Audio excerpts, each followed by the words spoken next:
Donc on va étudier un mamar du Rabbi de Parashat Toldot. Il est Mouga. Il est de 1967. Donc pour un mamar Mouga, il est pas très long. Normalement les Mougas, ils sont très très longs. Alors donc il est basé sur la fameuse bracha que Yitzhak a donnée, qui voulait donner à Esav, mais qu'en fin de compte il a donné à Yaakov, qui nous dit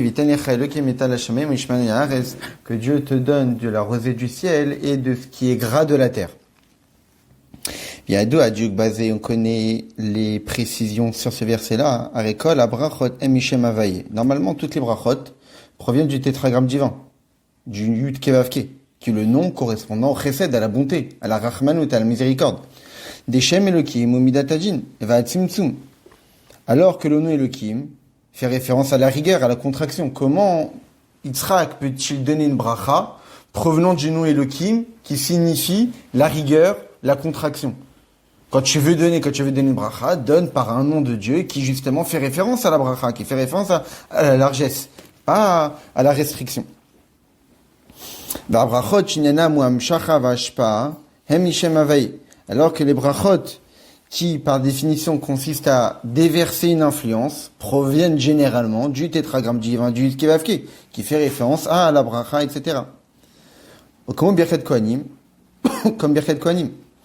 chez Bechol, Gimel Apsukim, Niskar Shem Havaye, que dans les trois versets des Birkat Kohanim, Yeverecha Hashem, Vishmarecha, Yair Hashem, etc. On parle à chaque fois du tétragramme divin. Donc, la bracha, par définition, est un dévoilement provenant du Yud Kevavke.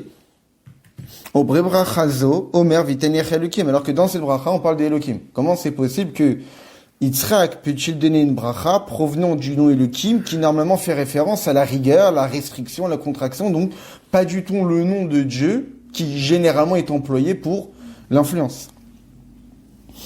Yesh le aussi, on peut encore ajouter, j'ai dit ou que cette idée-là, que dans cette bracha on mentionne le nom Elokim, ou gam bebracha arishona shenidvarech Yitzhak acharemot Avram, on la voit aussi dans la première bracha où Yitzhak a été béni après la disparition d'Avram. Dire Tivba à la fin de la paracha la semaine dernière.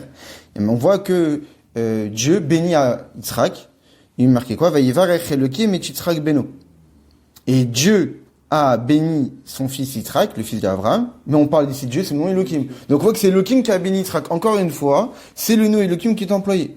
Nebechol, Abrachot, Shiberech, Hakadosh Baruch Hu et Avram, dans toutes les bénédictions que Dieu a béni Avram, Vegam, Abrachot, Shiberech et Yitzhak Shelacharze, et même les brachot que Dieu a béni Yitzhak par la suite.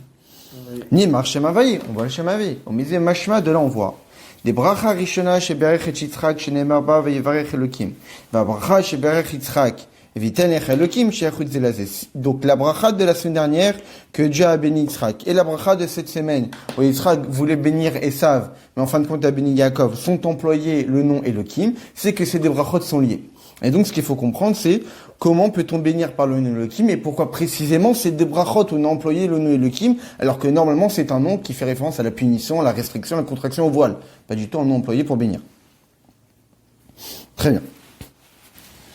Alors, c'est quoi l'explication?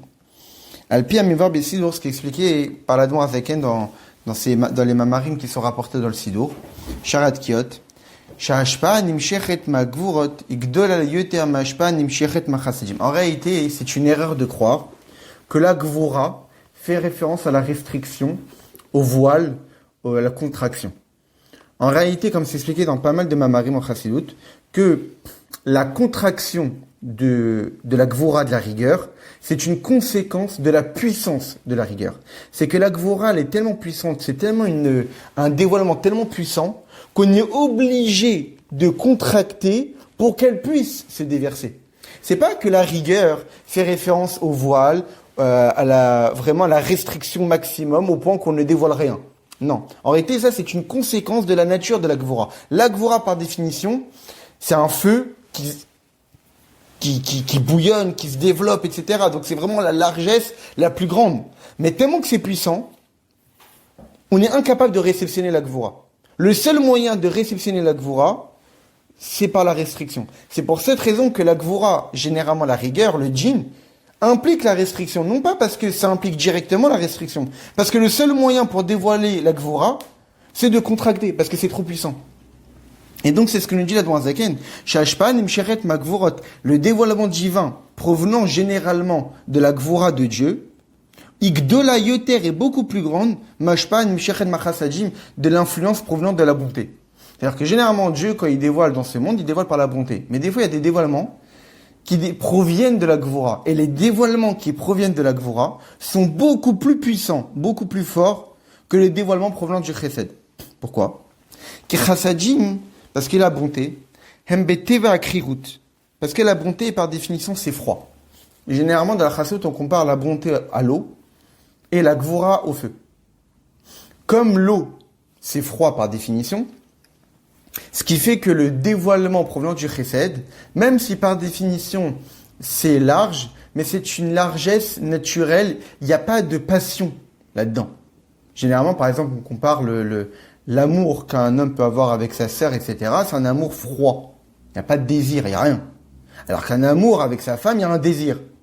Donc l'amour naturel, c'est comme de l'eau, c'est naturel. Alors que de l'amour comme du feu, il y a un désir, il y a une soif, il y a vraiment une envie. Et donc la gvura, c'est beaucoup plus puissant que le chesed. Et donc le chesed par nature, c'est quelque chose de froid. Mais la chen pas, mais hem ibagbala. Tout le contraire de ce qu'on pense généralement. L'influence provenant du chesed, c'est limité. Alors que la rigueur, elle, c'est avec chaleur. L'influence provenant de la gvura, c'est avec de l'énergie. Au point que ça se multiplie à l'infini. Donc là, déjà, le rabbi nous clarifie quelque chose, donc il nous dit clairement que la gvura, par définition, c'est tout le contraire de ce qu'on pense en règle générale. En règle générale, on valorise énormément le chesed, la bonté, c'est aller vers les autres, etc. La gvura, c'est la rigueur, c'est se restreindre. Généralement, la gvura, on ne parle pas trop la grandeur de la gvura. Mais dans ces mahamar, et dans plein d'autres mahamarim en réalité, on parle de la grandeur de la gvura comme étant quelque chose d'extrêmement puissant, d'extrêmement fort. C'est un kéli, la gvura. C'est ce qui nous permet de recevoir le chesed. Donc c'est quand même important. Alors, et on a besoin de ça.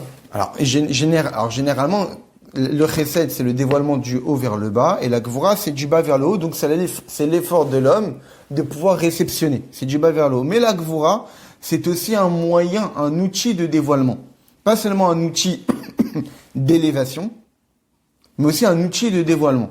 Alors on va le voir de quelle façon la gvura est un outil de dévoilement, alors que normalement la gvura, c'est comparé au feu. Le feu a tendance à aller tout le temps vers le haut. Alors là, on parle d'une influence. Or, influencer, c'est d'aller vers le bas. Donc comment la gvura, qui par définition a une nature d'aller vers le haut, va devenir ici une source d'influence qui généralement va vers le bas. Mais on aura quand même besoin des deux. Ah oui, ça c'est sûr. Par exemple, je suis en train d'étudier en ce moment un texte de la Demande Misaï, du Sha'arei Ora, où il explique là-bas, j'étudie un paragraphe par jour jusqu'à Hanouka, et il explique là-bas qu'en réalité la menorah, elle est en or. Et l'or, par définition, fait référence à la gvura, à la rigueur, parce que ça existe par exemple de l'or rouge, faisant référence à la rigueur. La rigueur, c'est les couleurs rouges. Et il explique là-bas que les 7 godets, les 7 où il y a la flamme qu'on met, correspondent aux 7 midot. Donc en réalité, l'allumage de la menorah, c'est d'allumer la neshama qui va exprimer son émotion pour Dieu. Parmi les midot, il y a le chesed, il y a la bonté. Donc on parle de produire du chesed, l'amour vis-à-vis de Dieu. Mais cet amour-là n'est possible que si la menorah est faite en or. C'est-à-dire c'est de la gvura. C'est quoi la gvura? C'est avoir envie de servir Dieu par chesed. Ça veut dire que servir Dieu n'est possible que si tu as envie de le servir Dieu.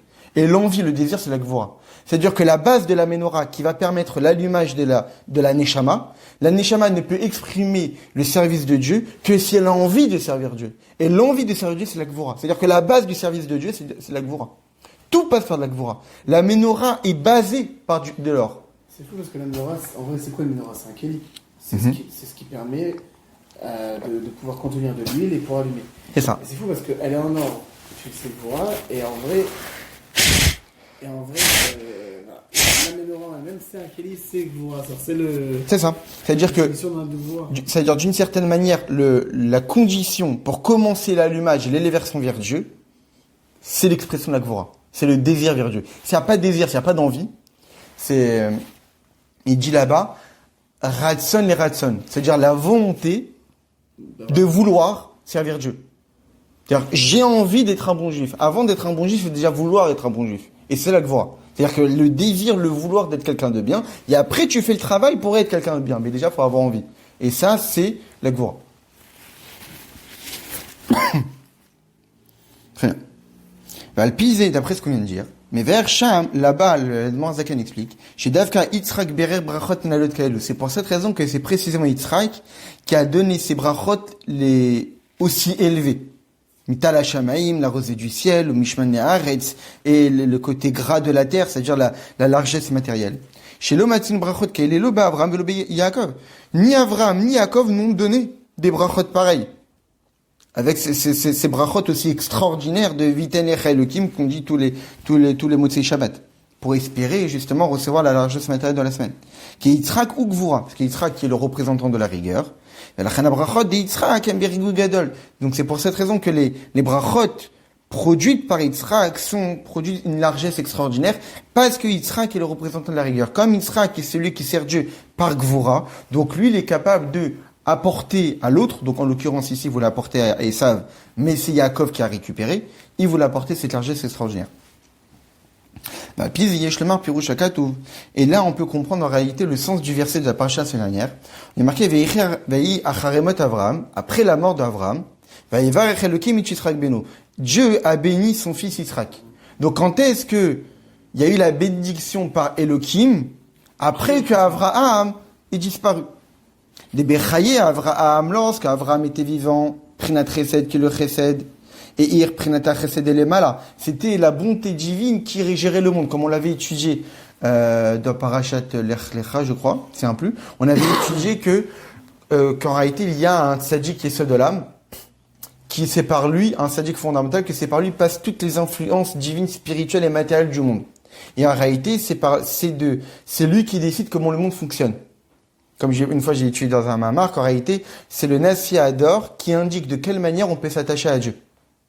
Et que là, c'est uniquement en écoutant et en appliquant en fonction de ce que dit le Nasi Ador, qu'on peut véritablement s'attacher à Dieu. L'attachement à Dieu, il change en fonction des générations. Et c'est le chef de la génération qui indique de quelle manière on va servir Dieu.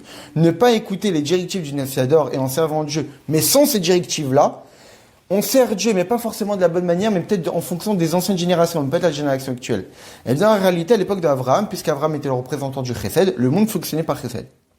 Mais après qu'Avraham ait quitté ce monde, la Charimot Avraham, après qu'Avraham ait quitté ce monde, Shazaïta Anaga, que l'Anaga d'Elemala, à ce moment-là, comment fonctionnait le monde, y compris comment fonctionnaient les mondes spirituels et Dieu lui-même, Alpimidato chez Yitzhak, ça fonctionnait d'après Yitzhak. Puisque Yitzhak est devenu le Nasi Ador, le chef de la génération, donc le monde maintenant va fonctionner par Gvura. Et donc les bénédictions sont venues par le nom Elohim. Chez brachot qui sont des brachot beaucoup plus élevés que les bénédictions provenant du chesed de la bonté. Alors dans la note 9, il dit là-bas, Récit Sham, regardez là-bas dans les Mamarim de la Zaken,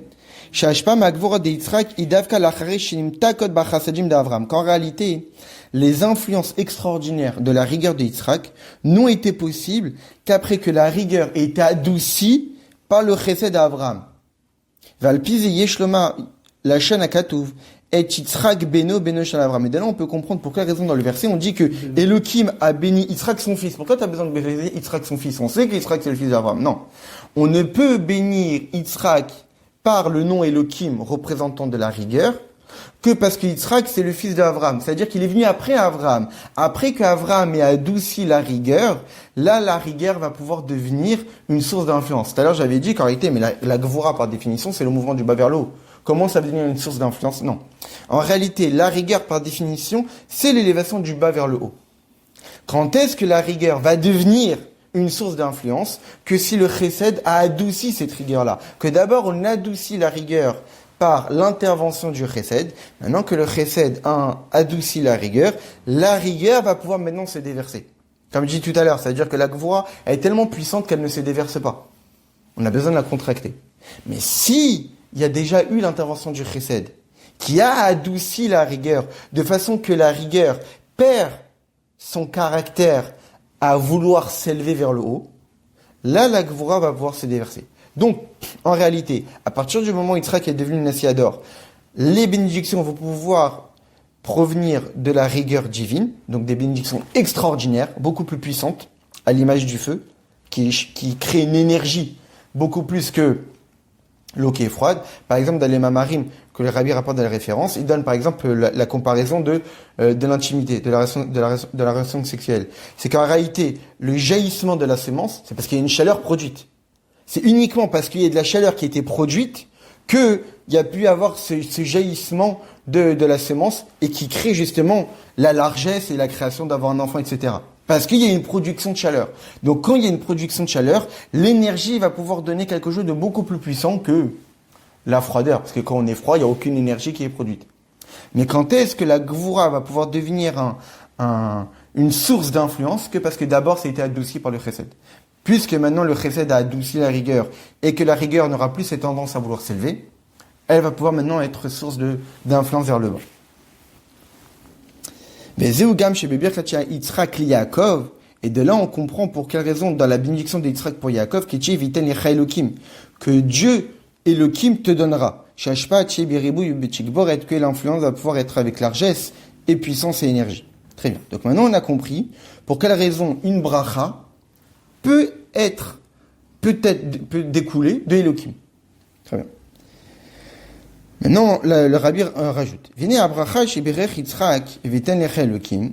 Ibracha nalit yoter ma bracha de veyevarech Elohim Yitzhak beno. On avait dit qu'il y avait une comparaison entre la bracha de la paracha dernière que Dieu a béni Yitzhak par le nom Elohim et la bracha que Yitzhak voulait donner à Esav avec si Yaakov a récupéré avec le nom Elohim. Maintenant, le Rabbi rajoute, mais la bracha de notre paracha que Yitzhak donne est beaucoup plus élevée que la bracha que Yitzhak a reçue de Dieu lui-même. Pourquoi? Parce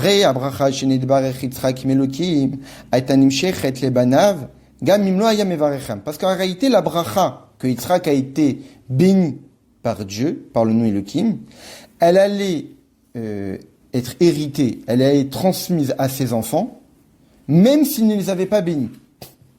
C'est-à-dire que Yitzhak a reçu une bracha, que de toutes les manières, elle est transmise à ses enfants, que Yitzhak intervienne ou pas pour pouvoir la transmettre. Comme on le voit. Comme le dit Rashi sur le pasuk. Et c'est Dieu qui a béni Yitzhak, le fils d'Abraham. Que nous dit Rashi? Abraham a eu peur de bénir Yitzhak. Pourquoi? Parce qu'il avait vu que Esav allait sortir de lui. Alors, Abraham, il s'est dit que vienne celui qui possède les bénédictions et qui vienne bénir à celui qui sent bon d'être béni.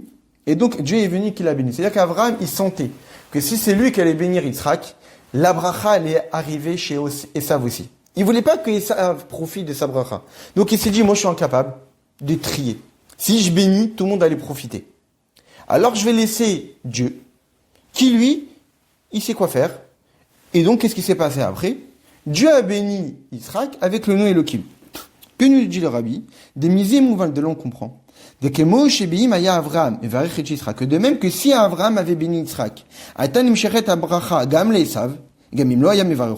bracha serait allée de toutes les manières à Esav, même si Abraham ne voulait pas. Abraham, il voulait bénir que Yitzhak et donc Yaakov. Mais si tu veux bénir que Yaakov, bah t'as qu'à le bénir. Si c'est empêché, c'est qu'il savait que si je bénis Yitzhak pour Yaakov, ça allait de toutes les manières à l'arrivée à Esav. Si Abraham, ça allait fonctionner comme ça, de même pour la bracha, que Dieu a béni Yitzhak par le nom Elohim, des de elle-même, la bracha est arrivée pour ses enfants, même à Esav.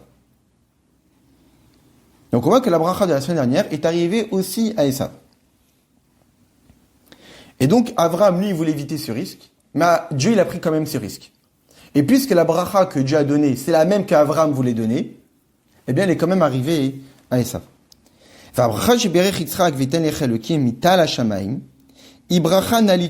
en réalité, la bracha que Yitzhak a transmise, c'est une bracha qui est beaucoup plus élevée. Et comme c'est une bracha qui est beaucoup plus élevée, différente de celle d'avant, ah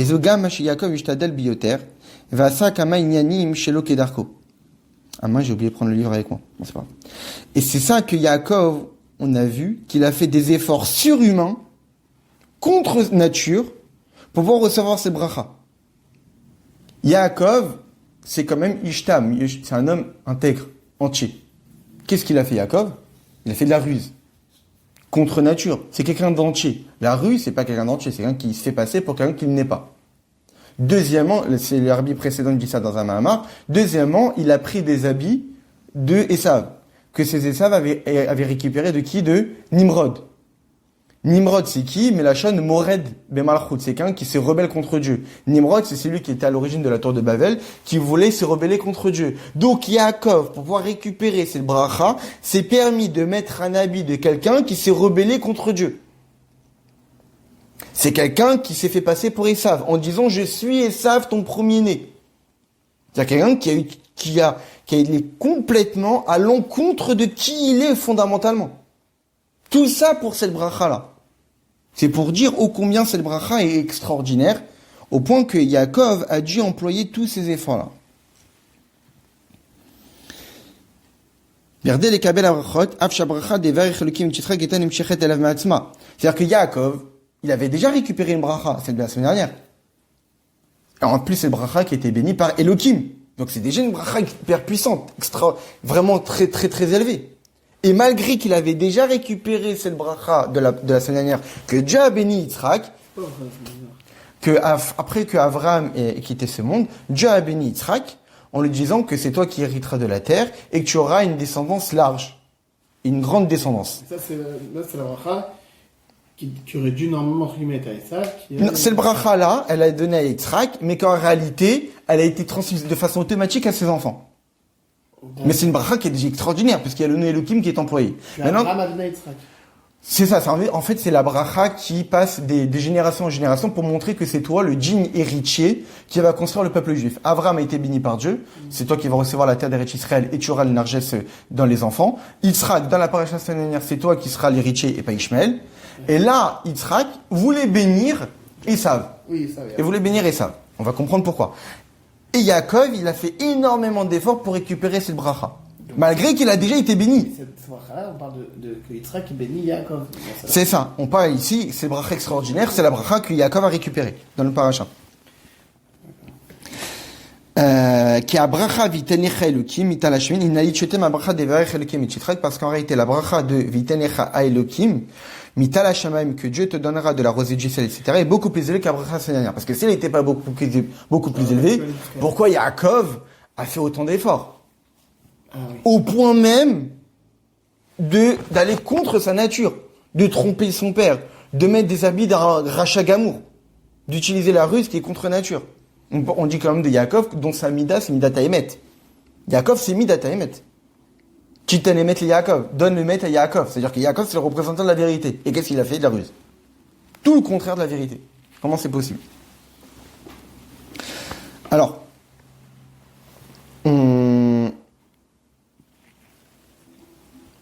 va d'abord continuer, et après, le rabbi précédent explique pour quelle raison ça devait passer par la ruse.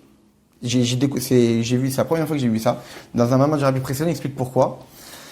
Parce qu'en réalité, cette bracha-là, bon, on va le voir dans les mots du Mahamar, et après, on va rapporter. Des fois, il faut ruser pour... Alors, Hot Dalet. Donc, là, on a une question, qui est de savoir en quoi cette bracha est si extraordinaire, au point que Yaakov a dû employer tous ses stratagèmes. Mais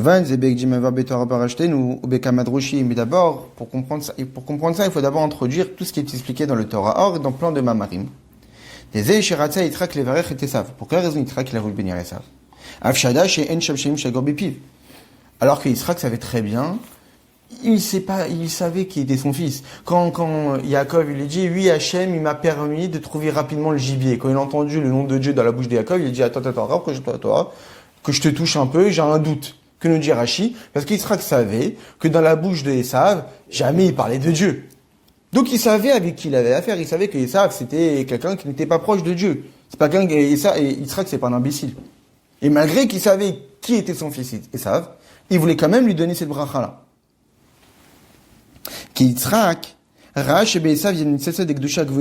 qu'Yitzhak a vu en Esav quelqu'un qui avait des étincelles divines extrêmement élevées. Et Yitzhak a vu en Esav un potentiel extraordinaire, infini. Des étincelles divines les plus élevées. La reine Ratza Levarecho, c'est pour cette raison qu'il a voulu le bénir.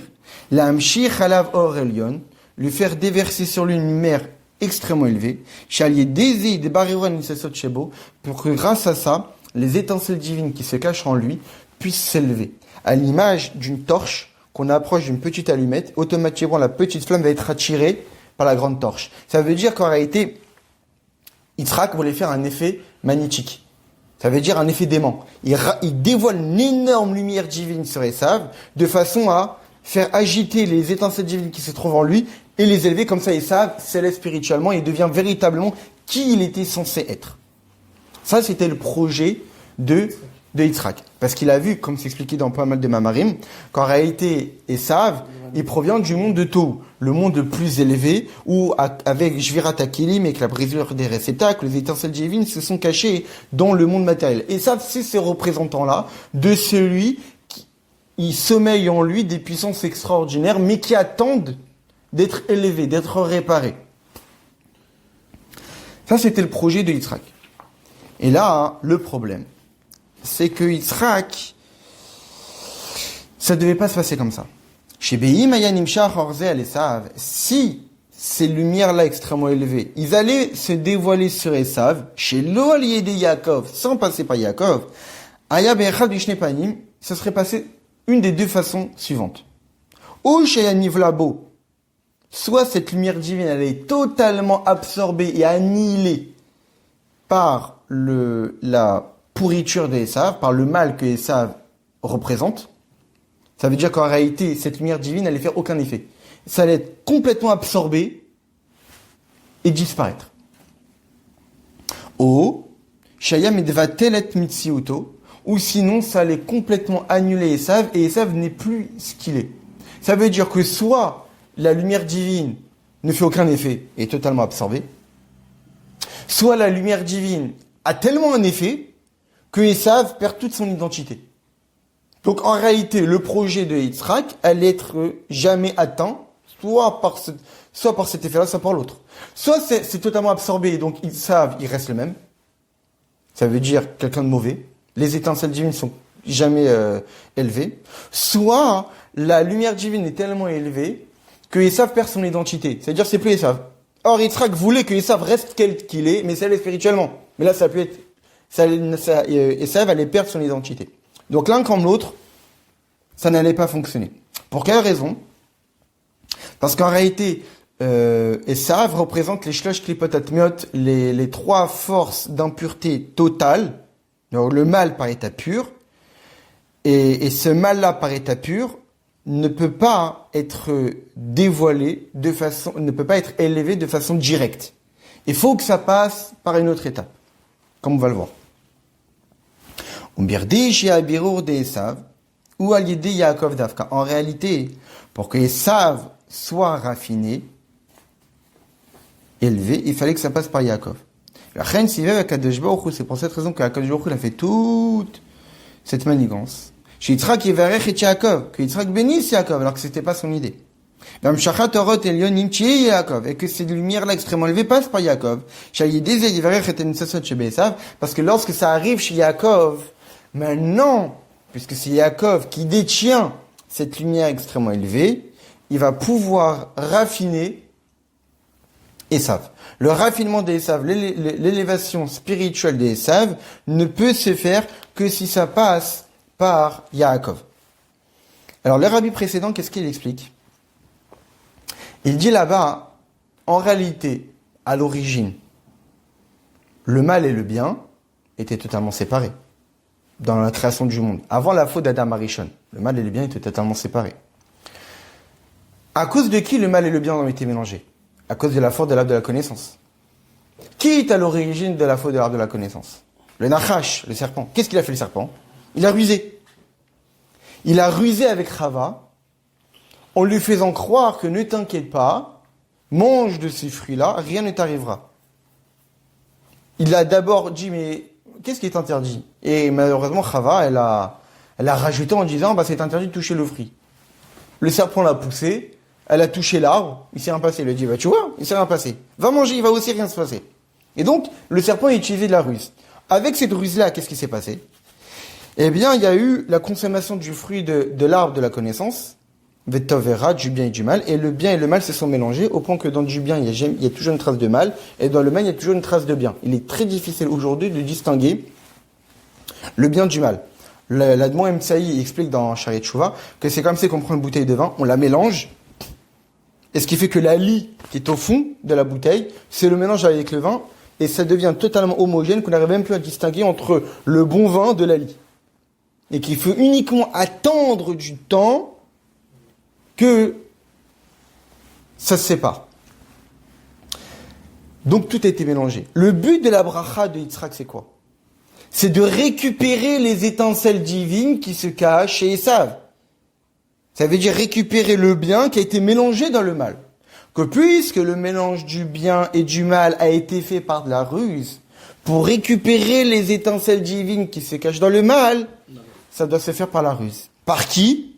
Yaakov, qui est une sorte de Gilgul, de réincarnation de Adam, et par Rivka, qui est à l'origine du processus. C'est Rivka qui a dit à Yaakov, va chercher ça, etc., va prendre les habits de ton frère, etc., parce que Rivka est une sorte de réincarnation de Chava.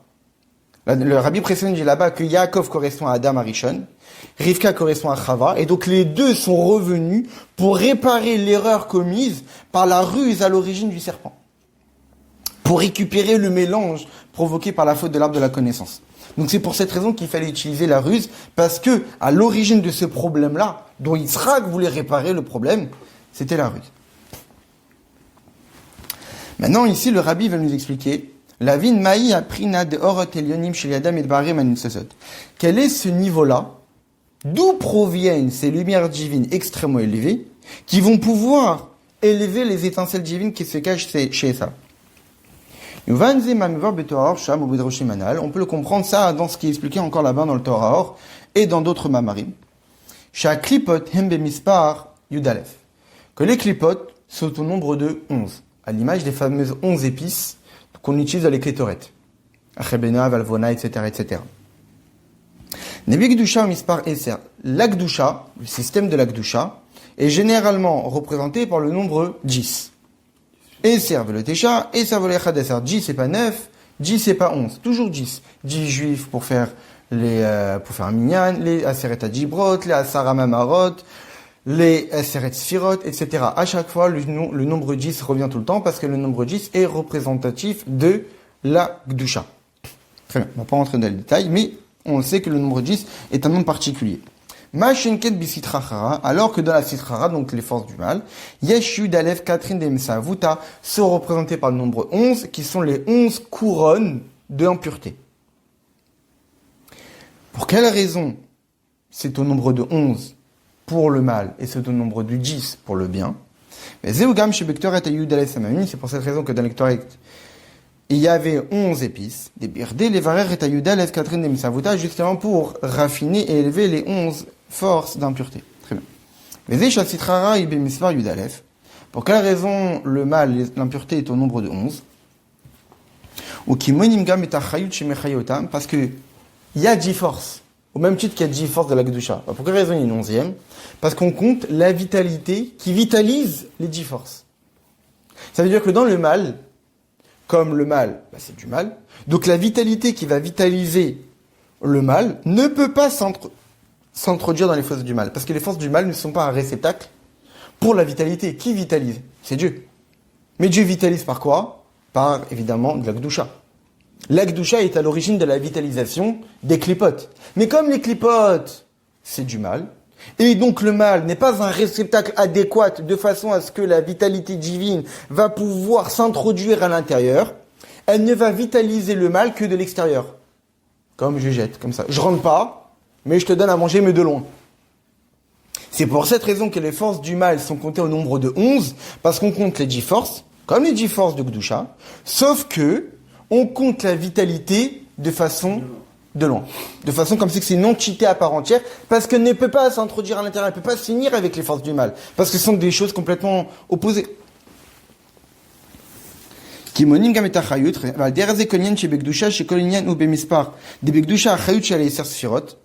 Alors que dans le domaine de la Kedusha, la vitalité des 10 forces,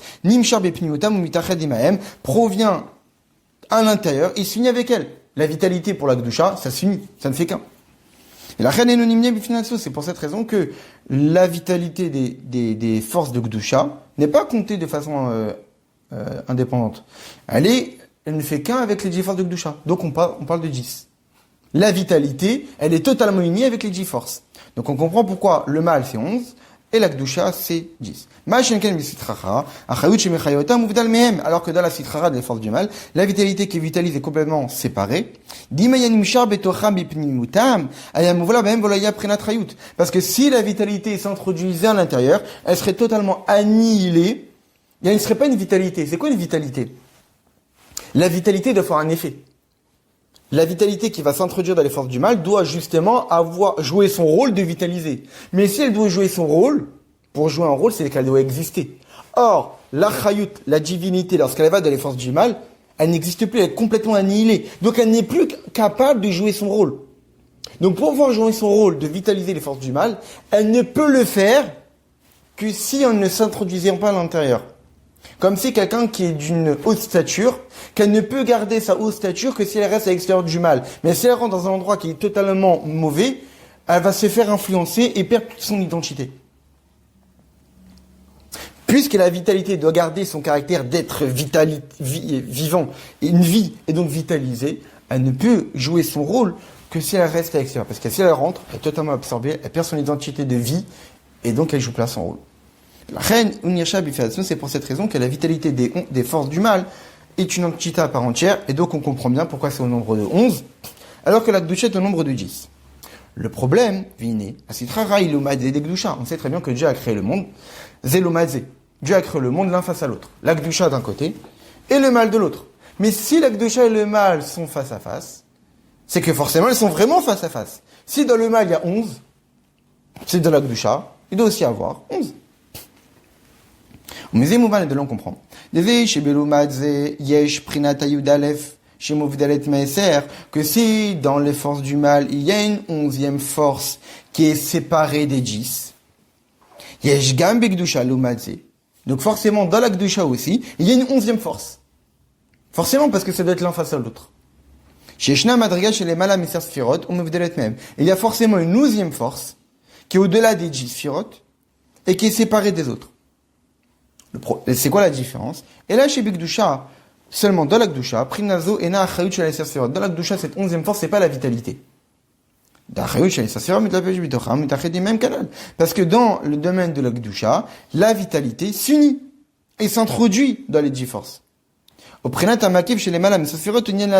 Seulement quand on parle d'une 11e force, c'est d'être une 11e force au même titre que la 11e force du mal. Ça veut dire une 11e force qui rentre pas à l'intérieur, qui est séparée. Donc ça peut être la vitalité, parce que la vitalité s'introduit dans les 10 forces. La reine est unanimité même, donc elle n'est pas comptée. Antuchad velo bichoushban, c'est ce qu'on dit tous les soirs avant Mincha de Erev Shabbat, enfin tous les vendredis soirs avant Erev Shabbat. Uchad velo bichoushban, il est un mais il n'est pas compté. C'est-à-dire qu'on parle de quelque chose qui existe, qui est un, mais qui ne fait pas partie du compte habituel. Machinken bisitrara, alors que dans la sitrara, si prenait un makif ou achrout shemel, la 11e force, ce qui reste autour, c'est la vitalité.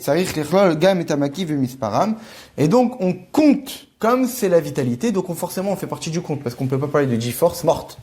Pour que les G-force d'impureté puissent vivre, forcément, il y a de la vitalité. Mais comme la vitalité ne s'introduit pas, donc on parle de 11 forces. Alors que dans le domaine de la Gdusha, les G-force vivent. Puisqu'il y a la vitalité qui s'unit avec elle. Donc, on parle de G-force. Seulement, puisqu'il y a une 11e dans le mal, il y a forcément une 11e dans le bien. Puis, et mouvant de là, on comprend. Shabir, or de Yudalev, Catherine d'Imsa, Voutaou, Aliédé, Amshachata Makiv, Shlema, Mr. Sirot, que puisque c'est l'un face à l'autre, pour pouvoir raffiner les 11 couronnes d'impureté, les 11 forces du mal, cela ne peut se faire que si on est 11. Tu veux battre 11, faut être 11. Donc de là, on comprend que pour pouvoir raffiner le mal, et élever les étincelles divines qui s'y cachent à l'intérieur, cela ne peut se faire que toi qui es dans le domaine de la Gdusha, tu ne te suffis pas des 10 forces. Tu utilises aussi la 11e. Parce que tu es là pour combattre et raffiner les 11 forces. Chez Nonim Naem, on parle d'une 11e qui ne fait pas partie du compte des 10. Qui est quoi? Prinat Hachik, le fameux Keter, la couronne qui est au-dessus des 10 Sphirot, et dans le Keter, la partie la plus profonde qui est ce qu'on appelle Hachik Yomin. Et c'est quoi Hachik? Milachon Netak, séparé. C'est-à-dire qu'il ne fait pas partie des autres, qui est totalement séparé des autres. Dogman Prinat Ayudalev Shebi Sitra Achara, Shimuvdet Nien Kanal, à l'image de la 11e force du mal, qui est séparée des 10 autres. Vezu vitenecha Elokim mitala shamaim. Et c'est ça en réalité que Dieu te donne de la rosée du ciel. Denyan Arishon, chez Birkat Yitzraku, Tal. La première bracha que donne Yitzrak, c'est Tal, la rosée. Tala de Hachika, la rosée du Hachik. La rosée qui est à l'origine du Triat HaMitim. On dit que quand Mashiach viendra, après l'ordre de Triat HaMitim, Dieu réveillera les morts par la rosée. Tal des Triat HaMitim. Ça veut dire que cette rosée-là, elle a la capacité de réveiller les morts, à l'image des étincelles divines qui se cachent dans la matérialité, qui sont mortes, les fameuses Reparmet, les fameuses 288 étincelles qui sont mortes du système de Tohu. Dans la Kabbalah, on explique le fameux verset de la Torah que Veroach Elokim Rachefet al Pena Hamaim, il y a un souffle divin plané au-dessus des eaux lors de la création du monde. Les disent, mais Rachefet plané, c'est Reparmet. Les 288 qui sont mortes.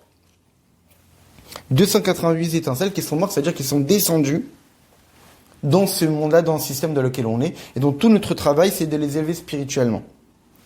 Et donc, qu'est-ce qui permet de réveiller les morts? La rosée. La rosée qui, elle, permet de réveiller les morts. Et donc, c'est cette rosée-là que Yitzhak parle dans sa bracha. Veiten el mital hashamem, que Dieu te donne de la rosée du ciel. Là, je donne une bracha. À qui? Je vais la donner à Esav. Pour que Esav puisse réveiller les étincelles qui se cachent à l'intérieur. Mais comment je peux réveiller les étincelles, les élever?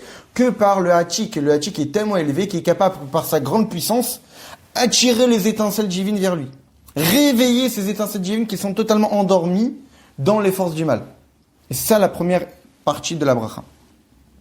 Qui berdé les verres à une Esav, que pouvoir raffiner et élever les étincelles divines qui se cachent dans Esav, ou l'aider à Mshachat Prinat Hachik, c'est justement pour dévoiler par l'intervention du Hachik.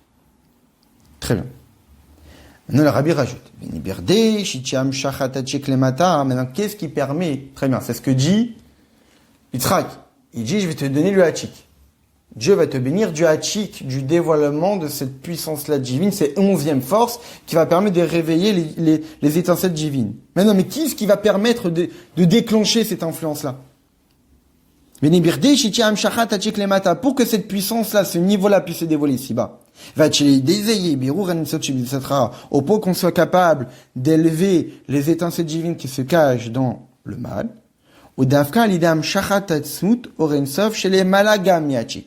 C'est uniquement au travers du dévoilement de l'essence même de la lumière infinie de Dieu, qui est au-delà du Hachik. Ça veut dire que le processus, il se passe comme ça. On a les étincelles divines qui se cachent dans le mal. Pour pouvoir les élever, il faut dévoiler le Hachik. Mais qui va nous permettre de dévoiler le Hachik? Parce qu'on a dévoilé quelque chose qui est encore plus élevé que le Hachik, qui est l'essence même de la lumière infinie de Dieu, et que lorsque l'essence même de la lumière infinie de Dieu se dévoile, ça va propulser le Hachik vers le bas, et donc permettre l'élévation des étincelles divines. Pour quelle raison on a besoin de l'essence même de Dieu? Pour quelle raison on ne pourrait pas se suffire du Hachik? Le Hachik mitzadatso, parce que le Hachik de lui-même, mais qui va chinyanohu, shionetak, on donne mishtachel, puisque, et par définition, cette puissance-là divine du Hachik, elle est séparée. Elle est séparée du monde. On l'a définie comme étant Hachik, netak, séparée. Donc, elle est incapable de se dévoiler ici-bas. Elle ne peut pas. Elle a été créée de façon à ne pas se dévoiler ici-bas. Elle a été créée de façon à rester séparée. Mais puisqu'on a besoin d'elle ici-bas pour élever les étincelles divines, ou d'Afka l'idéatsmut orensa, c'est uniquement au travers de l'intervention de l'essence même de la lumière infinie de Dieu, chez nous, Mugdar Bishum Geder, qui est l'essence même, elle est structurée par rien. L'essence de Dieu, on peut pas dire que elle est séparée, elle est à l'intérieur, elle est limitée, elle est infinie. L'essence même de Dieu, on peut rien dire sur elle. Elle est partout et nulle part à la fois. Pour l'essence même de Dieu, l'obscurité et la lumière, c'est pareil. Pour l'essence même de Dieu, le haut et le bas, c'est pareil. Pour l'essence même de Dieu, faire des mitzvot et faire des avérotes, c'est pareil. Pour l'essence même de Dieu, tout est pareil, il n'y a rien de particulier. Donc, puisque pour l'essence même de Dieu, tout est pareil, donc quand l'essence même de Dieu se dévoile, Eh bien, le Hachik, pour lui, il n'est plus séparé. Parce que l'essence même de Dieu se dévoile, donc tout est pareil. Il n'y a plus de différence entre niveau bas et niveau haut. Il n'y a plus de différence entre bien et mal. Et donc, le Hachik, maintenant, va pouvoir se dévoiler. Et de là, on comprend la puissance et la nouveauté et l'innovation, la révolution de la bracha de Yitzhak, qui est Viten lecha Elokim. Que Dieu te donne. Al vayevarech Elokim et Yitzhak sur la bracha que Yitzhak a reçue. Parce qu'il y a une nuance. On avait dit que la bracha que Yitzhak a reçue la semaine dernière, c'est par le nom Elokim. Et que la bracha que Yitzhak veut transmettre à Esav, que Yaakov a récupéré, c'est nom Elokim. En réalité, si on est pointueux, il y a une différence entre les deux. C'est quoi la différence? Dans la bracha de la semaine dernière, il y a marqué Elokim. Dans la bracha de cette semaine, il y a marqué Ha Elokim. Pas la même chose. Parce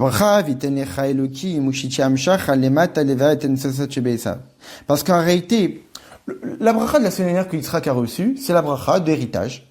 C'est toi qui es l'héritier, qui va être à l'origine du peuple juif, tu vas recevoir Eretz HaKodesh, et tu auras une descendance large. Cette bracha-là n'a pas pour but d'élever le mal. Cette bracha-là, c'est d'indiquer à Yitzhak, tu vas être le représentant du domaine de la Kedusha. De toi qui va être à l'origine, l'ancêtre des Béni Israël. Tu vas être le deuxième patriarche. Donc on est dans le domaine de la Kedusha. Cette bracha-là n'est pas une force donnée à Yitzhak qui a pour but de raffiner les puissances qui se cachent dans le mal. Donc puisqu'on reste dans le domaine de la Kedusha, on n'a pas besoin du dévoilement de l'essence même de Dieu. Le dévoilement de l'essence même de Dieu n'est utile que lorsqu'on veut transformer les choses, transformer le mal en bien, transformer l'obscurité en lumière. Mais lorsqu'on reste dans le domaine de la lumière, lorsqu'on reste dans le domaine du bien, on n'a pas besoin de l'intervention de ces lumières, de cette puissance divine extrêmement élevée. Alors que c'est le bracha que Yitzhak veut transmettre à Esav, que Yaakov récupère, c'est d'élever le mal. C'est de transformer le mal. Donc c'est une bracha qui est d'une nature complètement différente de celle de la semaine dernière. Cette bracha provient de l'essence même de Dieu. C'est pour cette raison qu'il y a marqué « Et je te donne Elokim ». Dans le rabbi précédent, dans un autre mamar, il dit d'un point de vue littéraire, en hébreu, il y a une différence entre Viten lecha Elokim et Viten lecha Elokim. Viten lecha Elokim, c'est que Dieu te donne. Viten lecha ha Elokim, c'est Viten lecha, et qu'il te donne ha Elokim. Ce que je te donne, c'est Elokim. C'est pas que Elokim te donne. Ce que je vais te donner, c'est Elokim. Prinat Elem Atsu, c'est que Elokim, le voilement. C'est-à-dire que là, Yitzhak dit, entre autres à Yaakov, je vais te donner ce que normalement est voilé. Je vais te donner le Elokim, je vais te donner le voile. C'est-à-dire quoi? Je vais te donner ce que quelque chose est voilé jusqu'à maintenant, qui est quoi? Qui est l'essence même de Dieu. C'est ça en réalité Elokim. Elokim ici, on avait dit que Elokim faisait référence à la Gvura, à la rigueur, à la largesse, à la puissance, à l'énergie de la Gvura. Mais en réalité ici, le rabbi nous dit qu'il y a encore une autre idée qui se cache d'Elokim, qui est le vrai sens d'Elokim que normalement on a, qu'Elokim c'est le voile. Mais la chaîne Ateva, la nature, ce qui voile. Mais en réalité, c'est pas le voile dans son aspect négatif. C'est le voile dans son aspect le plus élevé. Ce qu'on explique dans la Chassidut, Satou Mitzadatzmo. Stimu dechol stimin. Celui qui est caché de tout. Celui qui est caché de par nature. Qui est caché de par nature? Dieu. L'essence même de Dieu. Donc c'est ce que dit Yitzhak. Viten lecha ha Elokim. Je vais te donner le Elokim. Je vais te donner l'essence même de Dieu, qui de façon naturelle est voilée. Et comme je vais te donner l'essence même de Dieu, alors toi maintenant Yaakov, tu seras capable de transformer le mal en bien, tu seras capable d'élever les étincelles divines qui se cachent dans les sables. Très bien. Mais Zeuma diita be Midrash, et c'est ça qui est marqué dans le Midrash. Mital Hashamaim Zomikra. Le Midrash interprète la bracha transmise par Yitzhak à Yaakov, il lui dit, c'est quoi la rosée du ciel? C'est la Torah écrite. Au Mishmane Haaretz, et la partie grasse de la terre, Mishmane, Zo Mishnah, c'est les Mishnayot. Vitanecha Loki, Mishmane Haaretz, Rav Dagan Vechirosh, et Dagan, les céréales, Zé Talmud, c'est le Talmud. L'Echor et le Mouvan, après on comprend pas. Aregam Lule Bechat Yitzhak, et Torah Israël. On a besoin de la bracha d'Israël pour recevoir la Torah. C'était prévu. Ça fait partie du projet de Dieu de donner la Torah au Bnei Israël. Toute la raison de la création, c'est que les bénis Israël reçoivent la Torah. Vetna yitna kadesh baruch hu ma'aseh bereshit. Et Dieu a mis une condition dans la création du monde. Dieu l'a dit. Si les bénis Israël reçoivent la Torah lors du 6 Sivan, alors le monde continue d'exister. Si les bénis Israël ne reçoivent pas la Torah, le monde va revenir au néant. C'est-à-dire que c'est dans une condition de la création du monde. Déjà, depuis la création du monde, la Torah a été prévue d'être donnée aux bénis Israël. Au moment où Shebachu Torah, donc qu'est-ce que vient nous dire le Midrash? Ah oui, il faut savoir que la bracha que Yitzhak a donné Yaakov, c'est la Torah. C'était déjà prévu, on n'a pas besoin d'Yitzhak. Via Ado Abir basé, en réalité, c'est connu l'explication des Birkat Yitzhak Aïta Alinyan Ayegiya Torah. Yitzhak n'a pas béni Yaakov de la Torah. Yitzhak a béni Yaakov de la fatigue dans l'étude. Parce que grâce à ça, on arrive à un niveau beaucoup plus élevé que la Torah elle-même. Il y a la Torah et il y a la fatigue dans l'étude de la Torah. Alors, dans les Mamarim, entre autres dans la Emshar Samervav, dans la référence si j'allais voir là-bas, j'ai pas fait ces Mamars là-bas entièrement, mais là-bas il explique quelque chose d'extraordinaire. On explique en réalité à l'origine, quand Dieu nous a donné la Torah, on n'était pas censé se fatiguer dans l'étude. La Torah n'était pas censée être une fatigue pour nous, une charge, au point qu'on doit se casser la tête pour comprendre la Torah. Normalement, la Torah était quelque chose qui était totalement simple. Normalement, quand la Torah nous a été donnée, toute la notion de pile-poule, de cassage de crâne, pour comprendre c'est quoi la vérité, c'est quoi la halakha, etc., c'était pas prévu. Qu'est-ce qui a fait en sorte que on passe maintenant par l'obligation de se fatiguer, le fait que Moshe a frappé le rocher. C'est marqué comme ça dans le Midrash, qu'en réalité, Dieu il a dit à Moshe Rabbeinu, parle au rocher. Et Moshe, au lieu de parler au rocher pour faire jaillir l'eau, il a fait quoi? Il a frappé. Là-bas, le Rabbi Rachab explique qu'en réalité, quand Dieu il a dit à Moshe, parle, ça veut dire que c'est facile. Pour que quelque chose puisse jaillir, c'est facile, il suffit de parler. Ah, il donne là-bas l'exemple, comme si qu'on a des braises. Des fois tu parles, ça... Quoi? Des fois tu parles, mais ça agit pas. Là, alors, oui, oui, mais ça veut dire qu'à l'origine, le processus, comment ça fonctionnait, c'est que la parole de l'homme, ça veut dire que c'était facile de faire jaillir la halakha. Aujourd'hui, pour comprendre la halakha, il faut se casser le crâne dans la Torah, etc. Quand on voit la Torah avec les tefilines, on comprend rien. Il n'y a rien marqué des tefilines. Donc il fallait qu'on se casse le crâne pour savoir c'est quoi les tefilines. Et par rapport à toutes les autres halakhot. À l'origine, c'était pas ça le projet. Pas ça. Non seulement c'était pas ça, c'est que, si je me souviens bien ce qu'il dit là-bas le Rabbi Rachab, c'est qu'en réalité, quand la Torah a été donnée, on n'avait même pas besoin de l'étudier pour pouvoir avoir ce dont on a besoin. C'est-à-dire que le fait même d'avoir reçu la Torah était suffisant. On n'avait même pas besoin de l'étudier. Et là-bas, le Rabbi Rachab donne un exemple, comme c'est qu'on a des braises, qu'il suffit de les souffler pour que le feu revienne. Alors c'est facile. Pour faire jaillir la Torah, dans le projet originel, c'était facile, pas besoin de se fatiguer. Maintenant que Moshe l'a frappé le rocher, et donc il a montré qu'il fallait faire un acte difficile pour faire jaillir, alors maintenant les bénis Israël vont devoir subir que faut faire jaillir ça va passer par un effort. Il donne un exemple comme entre les premières luchot et les deuxièmes luchot. Les premières luchot, ça provient de Dieu, mais à cause de la faute du veau d'or, ensuite on a reçu les deuxièmes luchot qui ont été confectionnés par Moshe Rabbeinu. Et là-bas, le Midrash nous dit que quand on a reçu les deuxièmes luchot, alors Dieu nous a donné les Mishnayot, les Haggadot, dans les secrets de Chazon, on pose la question, mais quoi, c'était pas prévu? Non, parce qu'en réalité, le cassage de crâne de la Torah orale, même s'il y aurait eu la Torah orale, mais ça aurait été facile. Il n'y aurait pas eu besoin de se casser la tête. À cause de toutes ces erreurs-là, ça a déclenché cette utilité. Mais, il y a un bénéfice, évidemment. Le bénéfice, c'est quoi? C'est que quand maintenant on se casse la tête pour comprendre, c'est ce qu'on appelle le hors choser. Ce qui fait que on va nous permettre d'atteindre quelque chose encore beaucoup plus élevé que ce qui a été prévu. À l'image, on dit que dans les dévoilements divins, il y a ce qu'on appelle Or Yachar, le dévoilement direct, et il y a ce qu'on appelle Or Choser, le dévoilement indirect, la lumière qui revient. À l'image que je prends une balle, je la jette contre un mur, elle va rebondir beaucoup plus loin que d'où provient la balle. À l'image de quand on dit dans Pirkei Avot que j'ai appris beaucoup de mes maîtres, j'ai appris beaucoup de mes camarades, mais de qui j'ai le plus appris? De mes élèves. Pour quelle raison? Parce qu'en réalité, quand j'enseigne aux élèves, il y a des questions.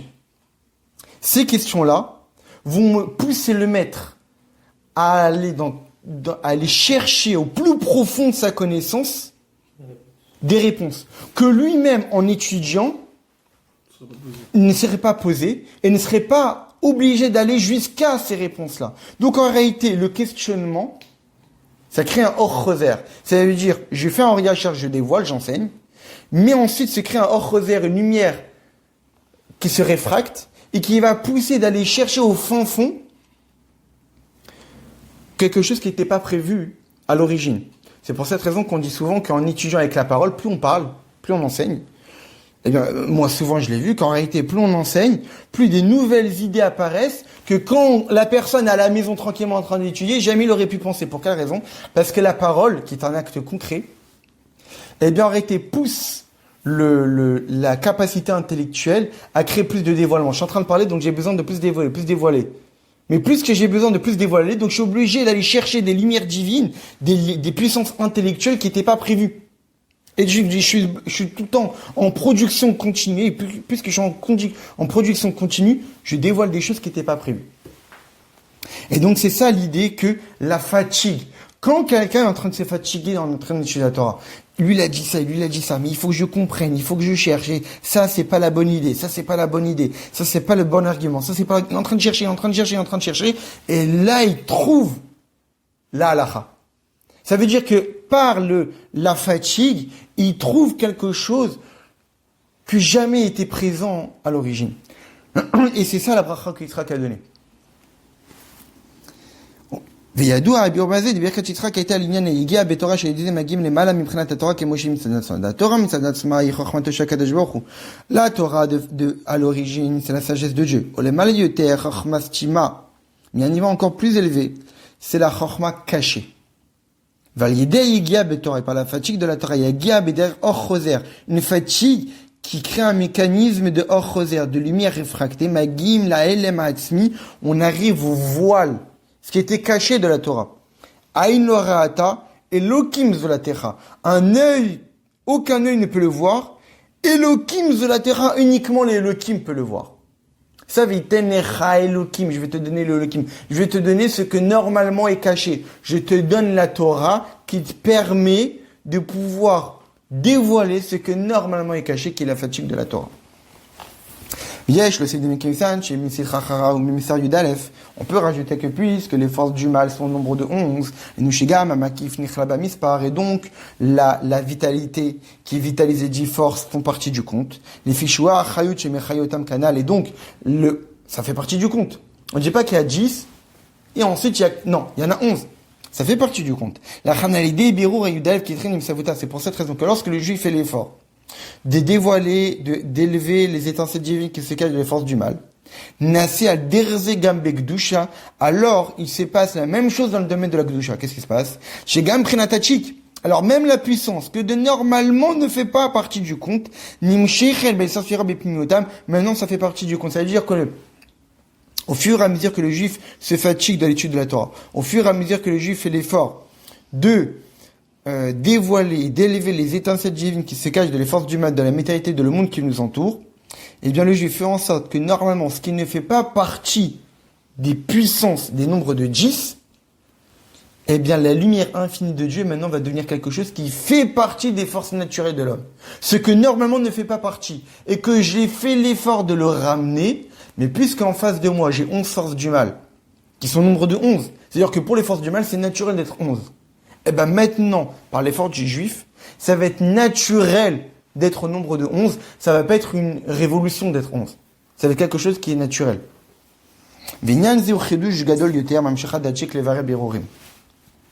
Et ça, c'est une innovation supplémentaire par rapport au fait de faire attirer le hatik.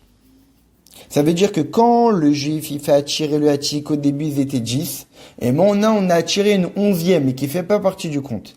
Mais après que j'ai utilisé le hatik, et que j'ai élevé les étincelles divines, je dévoile quelque chose qui est encore beaucoup plus élevé que ce que j'ai fait auparavant. C'est qu'auparavant, j'ai attiré une force qui fait pas partie du compte, et après avoir fait les efforts, cette 11e force fait partie du compte. C'est-à-dire que j'ai fait quelque chose d'extraordinaire. Ce que normalement ne fait pas partie du compte des forces de l'homme, maintenant ça va devenir les forces de l'homme. De là on comprend. J'ai bien que dans cette idée-là,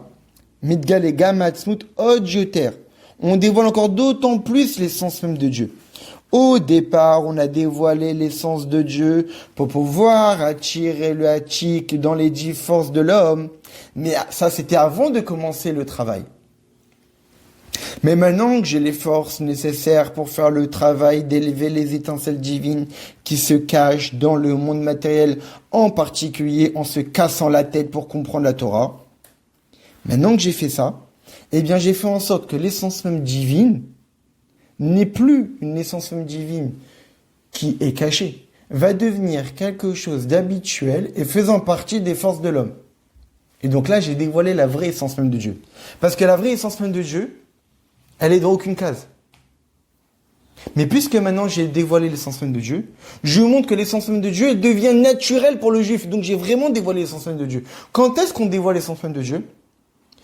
Quand on ne s'attend pas à elle. Comme par exemple le rabbi dans une sikha explique que quand est-ce qu'il y a les plus grands dévoilements divins, pas quand le Mishkan était monté, pendant les voyages, quand le Mishkan était démonté, quand le Mishkan était encore en pièces. Parce qu'on montre que même en voyage, même quand le Mishkan n'est pas là, il y a la présence de Dieu. Quand est-ce qu'on montre vraiment, quand est-ce qu'on est attaché à l'essence même de Dieu? Pas quand on est à la choule, pas quand on étudie la Torah. On dévoile l'essence même de Dieu quand on est au travail. C'est-à-dire qu'on montre que même dans des moments de la vie, on se dit que Dieu n'a rien à faire là-bas, et on montre que Dieu est là-bas, là on a dévoilé l'essence même de Dieu. Parce que l'essence même de Dieu n'est dévoilée que dans des moments où on ne s'attend pas à elle. Donc quand est-ce qu'on a vraiment dévoilé l'essence même de Dieu? Après qu'on a fait le travail, de façon à montrer que maintenant l'essence même de Dieu, c'est pas quelque chose inatteignable, c'est quelque chose qui fait partie des forces de l'homme. Et c'est ça ce que dit le rabbi ici. Midgal et Gamatzut, on a dévoilé l'essence même de Dieu encore d'autant plus. Parce qu'on a montré encore plus que la Hatzmut est structurée par rien. La preuve, elle fait partie des forces de l'homme. Vezu v'itenecha, et c'est ça le terme de v'itenecha. Pourquoi Yitzhak dit et il te donnera? Itenecha, qui te donne. Que nous dit Rashi? Iten virzor v'iten. Je te donne une bracha qui s'arrête jamais. Iten virzor v'iten. Il te donne encore. Au départ, je t'ai donné le dévoilement de ce qui est caché. Garder les variables birurim pour faire ton travail, d'élever les étincelles divines. Mais après que tu as fait ton travail, je te donne, il y aura encore quelque chose d'autre qui va arriver. C'est ce que tu vas récupérer par la suite. C'est-à-dire, tu vas utiliser quelque chose, et après l'avoir utilisé, tu vas récupérer quelque chose qui est encore plus élevé que ce que tu as utilisé. Parce que ce que tu as utilisé, c'était un don de force. Mais maintenant, ce que tu as récupéré, ça va être ta force. Ça va devenir un potentiel naturel que tu vas utiliser parce que tu l'as employé. Et parce que tu l'as employé, maintenant, ça va devenir toi-même. C'est-à-dire que Yitzhak a donné une bracha à Yaakov, donc à chacun d'entre nous, qui est le fait de pouvoir attirer l'essence même de Dieu. Et après que j'ai utilisé l'essence même de Dieu pour faire mon travail de bureau à Nitzotzot, l'essence même de Dieu va devenir moi-même. Dans l'idée, Viten Elokim, et grâce au fait que Yitzhak a donné cette bracha, Amishachat elematzmi bishneo fanimanal, les dévoilements du voile essentiel du divin, des deux façons. Le début, le don de force, et après que ça devient ma force. Nimshar gam italashim shminaretz, qu'on dévoile la rosée du ciel et la grâce et les côtés gras de la terre. Mikra mishna, l'étude, la partie écrite et la partie orale. Mais gam italasham kipshuto. Et aussi la rosée du ciel dans son sens le plus simple. Des talomiates, on sait très bien que la rosée, elle descend tous les matins. C'est pas comme la pluie qui un jour il pleut, un jour il pleut pas. La pluie, ça vient d'en bas. Ça vient de la condensation du ciel. Ça veut dire que, de la condensation de la terre. Ça veut dire que c'est l'homme qui doit faire l'effort et de demander à Dieu la pluie. Mais on ne demande pas à Dieu la rosée. La rosée, c'est de façon naturelle. Donc, la vitane elokim, c'est-à-dire on te donne une bracha, donc tu n'as même pas besoin de faire l'effort de la demander, elle vient tout le temps. C'est la meilleure des brachas. Donc on n'a même pas besoin de faire d'efforts pour qu'elle puisse venir. Ça veut dire que aussi la largesse matérielle, l'abondance, la véritable abondance, la construction du troisième Beit Hamikdash. Yaakov chez Karoubaït, on sait très bien que Yaakov c'est celui qui a vu le Har HaMoriah comme étant un baït, le Avram a vu comme une montagne, Har, Yitzhak l'a vu comme un sadé, un champ, Yaakov lui l'a vu comme une maison. Misham Ora Yotzet Lechol Olam Kulo, le Beit Hamikdash qui sera une lumière pour tout le reste du monde. Je aussi Meta Olam et Kol Olam dira le Yared Barech, parce que l'aura fait de ce monde une demeure pour Akadosh Baruch Hu. Donc c'est ça la puissance de la bracha que Yitzhak a donné, qui voulait donner Esav, et qu'en fin de compte c'est Yaakov a récupéré, parce que ça doit passer par Yaakov pour pouvoir influencer Esav.